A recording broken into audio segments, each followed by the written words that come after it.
más allá de lo que sean nuestros gustos o nuestras apetencias personales, pues hay obras y artistas que constituyen la verdadera columna vertebral de la historia de la pintura occidental.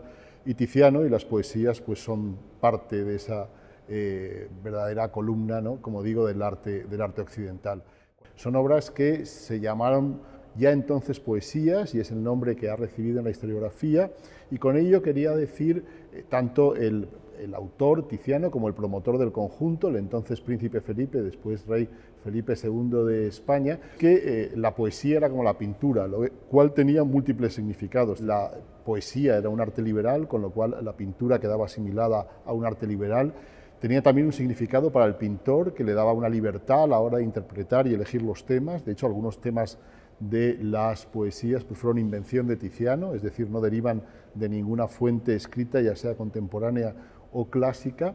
Y por otro lado, sobre todo, poesías quiere decir que son obras pictóricas entendidas para deleite de los sentidos, es decir, el fin máximo de la pintura es procurar placer, placer estético, también placer intelectual, pero sobre todo placer estético a quien lo contempla. Estas poesías fueron realizadas a lo largo de 9 años y fueron divididas, por decirlo de alguna manera, en 3 parejas. La primera pareja es Venus y Adonis y Dánae, y es en la que está centrada esta exposición. Las siguientes 2 parejas son Diana y Calisto y Diana y Acteón, y la última, que es el rapto de Europa y Perseo y Andrómeda. Todas estas obras fueron concebidas para verse conjuntamente, es decir, en una misma estancia, y de hecho son obras que dialogan unas con otras. Formaron parte de la colección real española, pero con el tiempo el conjunto pues, fue desperdigándose. La primera en salir fue Perseo y Andrómeda, a finales del siglo XVI, todavía en vida de Felipe II, y luego a principios del XVII pues, fueron saliendo otras obras. Bien, como digo, esta exposición se centra en la primera de esas parejas, en Dánae y en Venus y Adonis.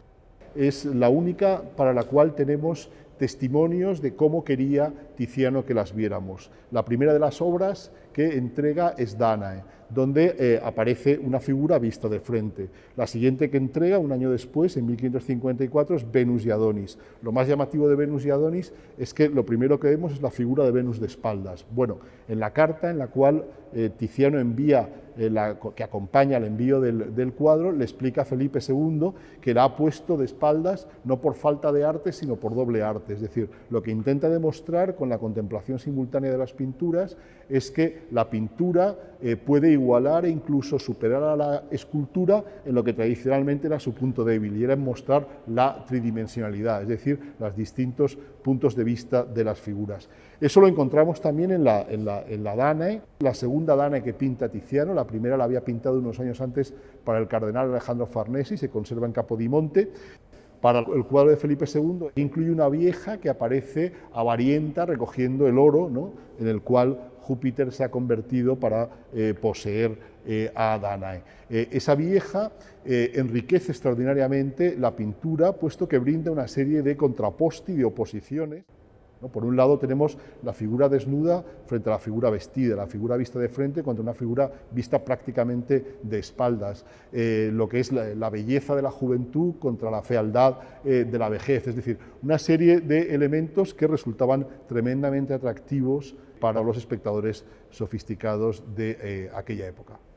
Ofrece novedoso 2 cosas. En primer lugar, que 2 de las obras han sido restauradas expresamente para la exposición por parte de Elisa Mora, aquí en el gabinete de restauración del taller del Museo del Prado, y por otro lado que se ofrece una novedad extraordinaria, que es la identificación de la Dánae que pintó para Felipe II, no con la que conserva el Museo del Prado, como hasta ahora se venía pensando, sino con la que forma parte de la colección Wellington en Apsley House. Es un cuadro que sabemos perfectamente que procedía de la colección real española, ¿no?, y que estuvo en la colección real española hasta inicios del siglo XIX, cuando formó parte del famoso equipaje del rey José, es decir, las obras que quiso llevar consigo fuera de España José Bonaparte. En la batalla de Vitoria, en 1813, los franceses fueron derrotados por las tropas anglo-españolas del duque de Wellington, se recuperaron esos cuadros, el duque de Wellington los devolvió a Fernando VII y este, en un alarde de munificencia y magnanimidad, se los regaló al general inglés. De hecho, quien vaya a Apsley House tiene una magnífica colección de pintura, la mayoría de los cuales pues son obras que proceden de la colección real española, como el famosísimo Aguador de Sevilla de Velázquez o la Oración del Huerto de Correggio.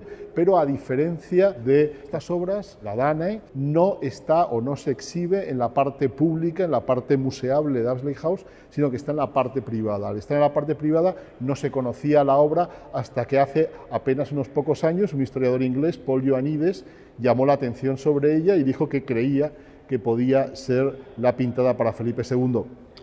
Tuve ocasión de ver el cuadro, me dio la impresión de que la opinión de Ioannidis podía ser cierta y a partir de entonces se trajeron los cuadros aquí, se ha restaurado y el resultado pues es lo que tenemos hoy, ¿no? Que es la primera vez que desde el siglo XVIII pues Venus y Adonis vuelve a reunirse con su Danae.